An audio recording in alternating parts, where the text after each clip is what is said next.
Hello guys, welcome back to the study. This is Dheeraj Kumar. अभी हम बात करने वाले Indian coast guard assistant commandant का जो भी एडमिट कार्ड आ गया। बहुत सारे बच्चों को प्रॉब्लम आ रहा है कि महाराज फोटो कौन सा ले जाए।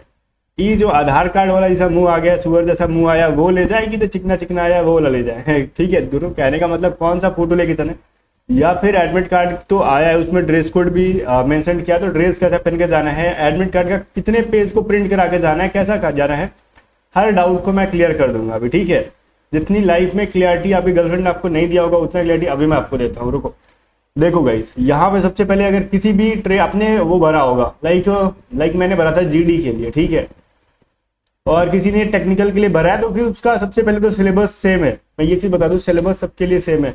और एडमिट कार्ड के ऊपर जो सबसे फर्स्ट पेज आपको दिख रहा है ना, ये जो दिख रहा होगा, उस पर 3-4 चीजें बता दूं मैं आपको, बहुत इंपॉर्टेंट है। देखो आईडी प्रूफ यहाँ पे लिखा है ना, जहां पे लिखा हुआ है आईडी प्रूफ, वहां पे देखो, यहाँ पे लाइक मैंने दिया था आधार कार्ड का नंबर, वहां पे आधार कार्ड नंबर मेंशन्ड होगा। ओके, बहुत बढ़िया। अगर आधार कार्ड का नंबर यहाँ पे मेंशन्ड है तो आपको आईडी में आधार कार्ड लेके जाना होगा। ओके, और यहाँ पे एक चीज ध्यान देखो, मैंने हॉल टिकट, रजिस्ट्रेशन नंबर वगैरह सब कुछ ढक दिया है, तो इसका मतलब ये नहीं कि ये बिना काम का है। तो यहाँ पे सबसे पहले एक चीज ध्यान देना होगा कि आपने जो फॉर्म फिलअप करते टाइम ईमेल दिया होगा ना, रजिस्टर्ड ईमेल, वो याद करके एग्जाम में जाना। क्योंकि जो मेन चीजें मैं शुरू में बता दे रहा हूँ, पहले फिर बातें करते रहेंगे, जितना भी बकैती करना है। वो ईमेल ही आपका यूजर आईडी है, तो हॉल टिकट नंबर और वगैरह वगैरह तो वहां पे मैच कराने के लिए है, बट एक्चुअली अगर यूजर आईडी की तरह से यूज करना है तो आपका ईमेल होता है। ईमेल भूल जाओगे तो एग्जाम को भूल जाना। ठीक है, अब सुनो, मैं एक एक चीजों को करके डील करूंगा, बट सबसे पहले रिपोर्टिंग टाइम में और क्लोज यहाँ पे एग्जामिनेशन टाइम में क्या फर्क होता है मैं समझा दूं। लाइक अगर मेरे पे लिखा है 7:30 बजे सुबह चले आना, ठीक है, और जल्दी आना देर से जाना, ये जो लिखा हुआ है ना, तो वो चीज है। इसका मतलब ये है कि सुबह 7:30 बजे मेरे को पहुंच जाना है। एग्जाम कब स्टार्ट होगा उसे मैटर नहीं करता, बिकॉज 7:30 बजे से लेके 8 बजे तक इन्होंने क्लोजिंग टाइम दिया है। किसी का 7 AM भी दिया होगा, किसी का 7:30 AM दिया होगा, ये टाइम ऐसे चलते रहता है। ठीक है, तो जो रिपोर्टिंग टाइम है उस रिपोर्टिंग टाइम पे आप पहुंच जाओगे उससे पहले। ठीक है, क्लोजिंग टाइम का देख रहे हो जो, अगर आप तो क्लोजिंग टाइम पे अगर देख के पहुंचोगे क्लोजिंग टाइम ये है, हम उस टाइम पे जाएंगे तो कभी कभार बवाल हो सकता है, ट्रैफिक वगैरह में अगर फंसोगे तो फंस जाओगे, एग्जाम नहीं दे पाओगे। ठीक है, तो एग्जामिनेशन टाइम को ध्यान मत देना कि 9:45 में, तो आराम से 9:40 में पहुंचेंगे, तो फिर वैसा प्रॉब्लम हो जाएगा। अंदर जाके बहुत सारे प्रोसेस होते हैं, इसके लिए इतना गैप रहता है। लाइक बायोमेट्रिक्स होता है, किसी को 2 बार 3 बार पानी पीना होता है, वॉशरूम जाना होता है, ठीक है, उसमें फिर लॉगिन वगैरह करना होता है, जिसके वजह से इतना टाइम दे रहे हैं वो लोग। तो सबसे पहला नंबर ये होना चाहिए कि हमको एडमिट कार्ड कैसा प्रिंट करना चाहिए। तो कलर प्रिंट आउट होगा सिर्फ फर्स्ट पेज का, ब्लैक एंड व्हाइट अलाउड नहीं है, दिख रहा है आपको। ओके, जो फोटो ले जाने की बात की गई है, जो हमारी अपलोडेड फोटो है वो ले जानी है। मैं आपको दिखाऊंगा ऐसा मैं क्यों कह रहा हूँ। और सबसे इंपॉर्टेंट बात यहाँ पे ना, कैंडिडेट्स का जो सिग्नेचर मांगा है, तो यहाँ पे सिग्नेचर मत कर देना। नीचे लिखा है in front of CDAC officer, वहां पे आपके सीडैक ऑफिसर होंगे, उनके सामने जो भी चीज है, यहाँ पे आपको एडमिट कार्ड पे सिंगल पेन नहीं चलाना, चुपचाप पेन लेके चले जाना। ठीक है, यहाँ पे लिखा हुआ है यूजर नेम फॉर स्टेज 1 कह रहा है examination is your registered email, तो आपको रजिस्टर्ड ईमेल जो है ना वो लेके जाना है। फिर यहाँ पे लिखा हुआ है if your name as ID card is not matching with matriculation certificate then kindly bring your original matriculation marksheet certificate, या फिर जो भी है उसको लेके जाओ आईडी के साथ। अगर आधार, पैन कार्ड, जो भी आपने फॉर्म फिलअप टाइम दे रखा है, अगर उससे आपका नाम वगैरह, फादर्स नाम वगैरह अगर थोड़ा सा मैच नहीं कर रहा, तो उस सिचुएशन में 10th का सर्टिफिकेट या फिर 10th का मार्कशीट साथ में लेके जाना। अगर सब कुछ मैच कर रहा है तो 10th की सर्टिफिकेट, मार्कशीट की जरूरत नहीं पड़ेगी। ओके ना, अब आ जाते हैं सबसे पहले ना मॉक टेस्ट के बारे में बताऊंगा, तब मैं आगे बढ़ूंगा। अगर आप मॉक टेस्ट लगाना चाहते हो तो आप फ्री में लगा सकते हो। कहाँ से? एक मॉक टेस्ट हमने रेडी कराई है बहुत ही कम टाइम के अंदर, बहुत ही अर्जेंट मॉक टेस्ट, बच्चों के डिमांड पे, एग्जाम से पहले आप लगा के जाओ। आपको डिस्क्रिप्शन में मैंने लिंक दिया है, A to Z study app का, किसी और का नहीं है, अपना ही है, डाउनलोड कर लेना। वो डाउनलोड करने के बाद जब लॉगिन करोगे तो ऊपर में आपको एक 3 डॉट बटन दिखेगा। जब उस पर आप बटन को अगर ऑन करोगे तो ये इंटरफेस दिखेगा। उसके अंदर एक ऑप्शन है फ्री मटेरियल। फ्री मटेरियल के अंदर जाओगे, आपको ये 3 चीजें दिखेंगी, डॉक्यूमेंट, वीडियोस, टेस्ट। तो आपको जाना है टेस्ट में। टेस्ट में एक ऑप्शन होगा ICSE, इसको ओपन करोगे, वहां पे एक मॉक टेस्ट शो करेगा, पूरे एग्जाम की तरह मैंने बनाई है, जिस तरीके से एग्जाम में होता है, चाहे आपका टेक्निकल हो, नॉन टेक्निकल हो, GD हो, जो भी है सबके लिए। ठीक है, आप इसको लगाओ और जितने स्कोर आ रहे हैं गारंटी लेना आपके एग्जाम में उससे ज्यादा स्कोर आएंगे, क्योंकि मैंने इसको थोड़ा टफ लेवल पे ले जाके सेट कर रखा है।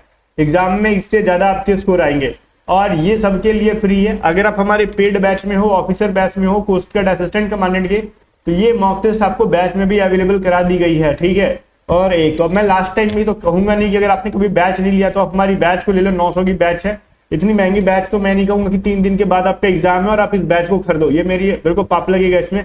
हाँ, अगर आप अगली भर्ती को टारगेट कर रहे हो तो इस बैच में ज्वाइन होकर कोस्ट गार्ड असिस्टेंट कमांडेंट के लिए अभी से प्रिपरेशन कर सकते हो, बिकॉज एक लंबा ड्यूरेशन होता है और लंबा समय लगता है। तो सेक्शन 1 लाइक स्टेज 1 की कंप्लीट प्रिपरेशन मैं आपको करा देता हूँ यहाँ पे, बिकॉज आई हैव एक्सपीरियंस। ठीक है, मेरे पास 2 बार 3 बार एग्जाम क्रैक करने का एक्सपीरियंस है। तो गाइज यहाँ पे मेरे हिसाब से कोई भी प्रॉब्लम नहीं आएगा। क्या कहते हैं उसको, आप इजीली एग्जाम को क्रैक कर लोगे। ठीक है, ऐप अगर यूज करने नहीं आ रहा तो व्हाट्सएप करके पूछ सकते हो। अब मैं बता देता हूँ यहाँ पे हमारा मोस्ट जो है ना इंपॉर्टेंट है, इंपॉर्टेंट इंस्ट्रक्शंस लिखा है, बट यहाँ पे अपने को कुछ नहीं पढ़ना, सीधे सीधे यहाँ पे डॉक्यूमेंट्स के ऊपर मेनली क्या क्या चीजें लेके जानी है। कब से तो तमाशा हो रहा था, देखो यहाँ पे सबसे पहले ले जाना valid original identity proof as submitted in application या फिर mentioned in E admit card. अगर आपने फॉर्म फिलअप करते टाइम जो आईडी कार्ड दिया था, मैंने बोला था ना कि मेरे पे आधार लिखा है, आधार नंबर, तो मैं वहां पे जाऊंगा आधार नंबर लेके। अगर मैं पैन लेके जाऊंगा तो मैं मार के तोड़ेंगे तो नहीं, छोड़ देंगे, भगा देंगे। ठीक है, तो आपको पैन लेके नहीं जाना, पैन तब लेके जाना जब आपके एडमिट कार्ड के ऊपर मेंशन्ड है कि पैन नंबर आपका ये है। ठीक है, तो वो सभी चीजें रहेगी बात की। तो जो आपने फॉर्म फिलअप करते टाइम दिया था वही आपको लेके जाना है। सेकंड नंबर है 1 कलर्ड, ठीक है, back to back print out of E admit card. अब ये बैक टू बैक क्या है, नोटंकी है, ध्यान मत दो। बस एक चीज ध्यान दो कि आपको एक जो फ्रंट पेज है एडमिट कार्ड का, सबसे फर्स्ट पेज जो है जिसपे आपका चांद सा मुखड़ा दे रखा गया है और एक सुअर सा मुखड़ा बगल में लग रखा है, वो वाली एडमिट कार्ड का प्रिंट आउट करो। और कैसा, black and white not allowed, आपको कलर प्रिंट आउट करानी है, ब्लैक एंड व्हाइट करिया उधर नहीं करानी है। ठीक है, तो ये चीज सफेद और काला वाला करा लोगे तो प्रॉब्लम हो जाएगा। ब्लैक एंड व्हाइट नहीं कहना, कलर करा प्रिंट आउट निकाले, 10 रुपया बेसी ले ले, लेकिन कलर प्रिंट आउट कराना। अब थर्ड नंबर पे क्या है भाई, सी में कह रहा है 2 इन नंबर पासपोर्ट। देखो ये चीज क्या कह रहे हैं ना, number 2 in number passport size colour photographs. अब 2 कलर फोटोग्राफ्स ले जानी, तो कौन सी 2 फोटो दिख रही है वहां पे, तो with similar facial feature as uploaded in the online application. भाई यहाँ पे क्या कह रहे हैं, ये अपलोडेड के बारे में कह रहे हैं आपसे। और जब हम एडमिट कार्ड पे जाते हैं तो यहाँ पे हमारा क्या लिखा हुआ है, अपलोडेड फोटोग्राफ और कैप्चर्ड फोटोग्राफ। तो यहाँ पे क्लियरली समझ में आ गया क्या ले जाना है, जो स्लेट सा चिकना चिकना फोटो हमने अपलोड करा है वो वाला ले जाना है। ठीक है, स्लेट वाला लेके जो हमने फोटो अपलोड कर रखा है, जो लाइव फोटो खींचा था वो नहीं, उसको तो कैप्चर्ड इमेज कहते हैं, कैप्चर्ड फोटोग्राफ कहते हैं, वो नहीं ले जाना। जो आपने अपलोड करा था ना फोटो मोबाइल से लेके और उसका मतलब कंप्यूटर में एडिट करके जो डाल रखा था वो ले जाना है। बाकी समझदारी होगी, समझ गया होगे, ऑफिसर बैच में हो या फिर आप ऑफिसर रैंक की तैयारी करो तो इतनी मामूली सी बातें समझ में आ गई होगी। अब डी में यहाँ पे लिखा हुआ है क्या है भाई, टीए। अगर कोई बच्चा ऐसा है जो SC/ST कैटेगरी से बिलोंग करता है तो आपको अगर ट्रैवलिंग अलाउंस लेना है, ठीक है, जाइए इसको क्या कहते हैं, अरे टीए को क्या कहते हैं, ट्रैवलिंग अलाउंस को। अगर जैसे आने जाने का जो भाड़ा होता है ना उसको, ठीक है, अगर वो आपको लेना है ना, तब आपको क्या क्या ले जानी होंगी। अगर आप SC/ST से हो तो आपको ओरिजिनल कास्ट सर्टिफिकेट ले जाना होगा, आपको 2 photocopy of self status SC/ST certificate ले जाने होंगे, एक्स्ट्रा कॉपी कलर जो है ना वो ले जाना होगा आपका। ई एडमिट कार्ड का 2 आपको कलर एडमिट कार्ड का 2 प्रिंट आउट कराना, ओरिजिनल ट्रेन और बस का टिकट ले जाना, कैंसल चेक ले जाना फॉर NEFT जो है पेमेंट के लिए। ठीक है, 2 कॉपीज ऑफ क्या कह रहे हैं ना, ट्रैवल फॉर्म, मतलब एक ट्रैवलिंग का फॉर्म आता है, टीए का फॉर्म आता है, Indian coast guard assistant commandant की वेबसाइट पे मिल जाएगी SC/ST के बच्चों के लिए, वो ले जा सकते हो। बट मेरे हिसाब से देखो, अगर आपके किराया 100-150 सिर्फ लग रही है तो इतना नौटंकी करने मत लगना, क्योंकि 100-150 किराया अगर 100-150 लग रही है उसको लेने के चक्कर में ना आपसे उतना खर्चा करा लेंगे ये लोग। आपको अगर मान लो colour print out admit card कराओगे तो एक एक्स्ट्रा कराओगे, 10 रुपए यहाँ पे लगने वाले हैं। ठीक है, फिर कह रहे हैं आप कैंसिल चेक लेके आओ, तो कैंसिल चेक है तो बहुत बढ़िया, नहीं है तो फिर वो आपको इशू कराने होंगे। किसी को चेक अगर इशू कराओगे तब देन कैंसिल कराओगे। ठीक है, उसके बाद आपको यहाँ पे कह रहे हैं देखो सर्टिफिकेट, कास्ट सर्टिफिकेट लाओ, ये लाओ, तो वो आपके पास होंगे, उसके 2-4 रुपए रख लो। फिर आपको 2 photocopy of self SC/ST certificate, आपको मतलब उसके फोटोकॉपी ले जाओ। ये सभी चीजें जो है ना आपका ई एडमिट कार्ड का एक्स्ट्रा का ही है। उसके बाद नौटंकी चल रहा है यहाँ पे, अगर आपको चाहिए फिर आपका टीए का फॉर्म प्रिंट कराओ, मतलब थोड़ी सी नौटंकी हो जाएगी। तो भाई 100-150 अगर खर्च आ रहे हैं तो मत ले जाओ। अगर 400 से 500 किराया लग जा रहा है देन आप इसके चक्कर में पढ़ सकते हो एज ए स्टूडेंट। ठीक है, बिकॉज स्टूडेंट लाइफ में 400-500 का मैटर करता है, 100-150 का उतना मैटर नहीं करता। अगर अगर नजदीक में है, जा रहे हो तो आराम से चले जाओ, उतना चक्कर में मत पड़ो। तो अगर आपको टीए नहीं लेना है, ध्यान से सुनो, अगर आपको टीए नहीं लेना है तो आपको इन सब चीजों को ले जाने की जरूरत नहीं पड़ेगी। ठीक है, ना तो आपको कास्ट सर्टिफिकेट ले जाना, ना कुछ भी नहीं ले जाना, सिर्फ ABC में जो चीज मेंशन्ड है वो ले जाना है। लाइक ठीक है, अब यहाँ पे सुनो, यहाँ पे आपसे ना एक कलर ब्लैक एंड व्हाइट जो है ना, यहाँ पे आपसे पेन के बारे में यहाँ पे जिक्र इन्होंने नहीं किया है, बट पेन ले जाना साथ में। कहेंगे तो डाल ले जाना, अदरवाइज बैग के अंदर रख के सबमिट कर देना। और किसी का दूर है तो बैग लेके अगर जा रहे हो भाई तो ध्यान सुनो, बैग के लिए 10-20 रुपए लेके ना वहां पे सबमिट कर लेते हैं, तो आप आराम से बैग कैरी कर सकते हो और वहां पे सबमिट हो जाता है। तो इसमें कोई बहुत बड़ी वाली बात नहीं है। अब हम ड्रेस कोड के ऊपर आ जाते हैं। ड्रेस कोड क्या, तो देखो भाई जीन्स पहनना अलाउड है, इसमें कोई प्रॉब्लम नहीं है, बशर्ते की जींस के अंदर कार्गो जींस नहीं होना चाहिए। लाइक कार्गो के अंदर क्या होता है ना कि नीचे भी पॉकेट पॉकेट पॉकेट, चारों तरफ देखो तो पॉकेट, समझ में नहीं आता कि पॉकेट पहनेगी जींस। ठीक है, वैसे तो मैं पहनता हूँ बट एग्जाम के टाइम पे मांग लेता हूँ किसी से, मजाक कर रहा हूँ। पुरानी वाली जींस होती है वो सब मैं पहन के चला जाता हूँ, बट मेरे पास मैक्सिमम ऑफ कार्गो वाली पैंट्स ही है, बट वो वाली अलाउड नहीं होती है जो चारों तरफ पॉकेट पॉकेट हो। जींस में सिर्फ 4 पॉकेट्स होती हैं, 2 आगे एंड 2 पीछे, वो वाली जींस अलाउड है। ठीक है, शर्ट्स आपके पास हाफ स्लीव्स को होनी चाहिए, फुल बाजू के शर्ट, फुल बाजू के टी शर्ट अलाउड नहीं है। अगर टी शर्ट ही पहन के जाते हो तो हाफ होनी चाहिए।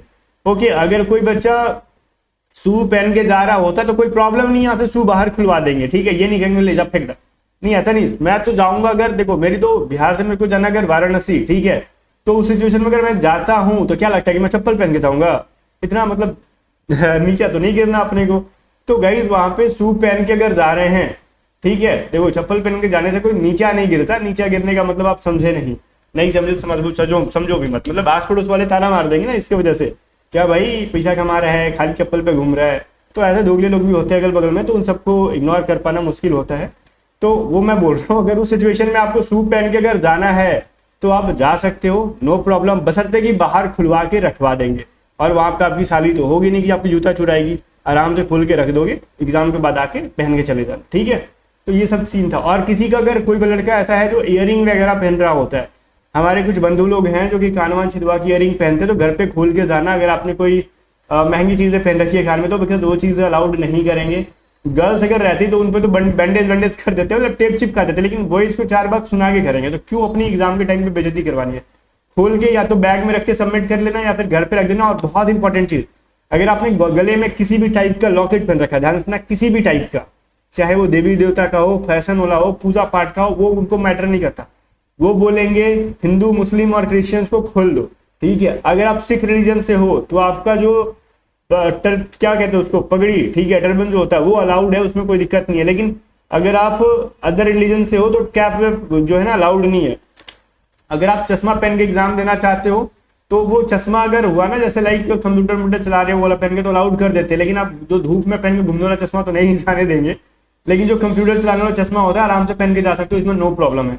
बाकी सभी चीजें मैंने बोल दी। हाथ में अगर किसी टाइप का पूजा पाठ का भी अगर धग्गी है तो घर पे रिस्पेक्ट तरीके से आप खोल के रखोगे। अदरवाइज वहां पे बहुत ही बेहुदे तरीके से कहते थे काट के फेंक देते हैं, जो कि लात से ढंगाता है। ठीक है, किसी की जूते पड़ेंगी, पैर पड़ेंगी, तो पूजा पाठ का चीजें, श्रद्धा वाली चीजें घर पे आराम से रखो। उन सब चीजों को खोल के काट के जिस तरीके से रखना है, घड़ी वगैरह सब कुछ खोल के रख देना, वो अलाउड नहीं है। ठीक है, तो एक सिंगल रिंग तक अलाउड नहीं है, कान का ईयरिंग अलाउड नहीं है, धागी वैगी गला में हो, हाथ में हो, कुछ भी अलाउड नहीं है। ठीक है, अब जो चीजें थी मैंने बता दी। और फुल बाजू के अगर शर्ट पहन के जाते हो कि चल हम जाएंगे, तो भाई वो खुलवाएंगे। ठीक है, बिना शर्ट का एग्जाम में बैठाएंगे, तो रेडी रहना। और जबरदस्ती करोगे तो तोड़ भी देंगे। तो ये सभी चीजों को आप छोड़ के जाओ घर पे। तो जो चीजें मैंने बताई आप फॉलो करना। आपको हाफ स्लीव्स के कपड़े पहनने, नीचे फुल होगा नो प्रॉब्लम, बशर्ते कि कार्गो नहीं होने चाहिए। किसी भी टाइप का मेटल नॉन मेटल जो भी है आपके जो होते हैं ना ऑर्नामेंट्स नहीं होने चाहिए। तो जो भी चीजें थी मैंने बता दी आपको। बाकी गाइस मिलते हैं नेक्स्ट वीडियो में, तब तक के लिए बाय बाय। वीडियो को शेयर कर देना और जाके मॉक टेस्ट लगाना हो तो लगा सकते हो, उसके लिए कोई चार्जेस नहीं पे करने पड़ेंगे, फ्री में लगा पाओगे आप।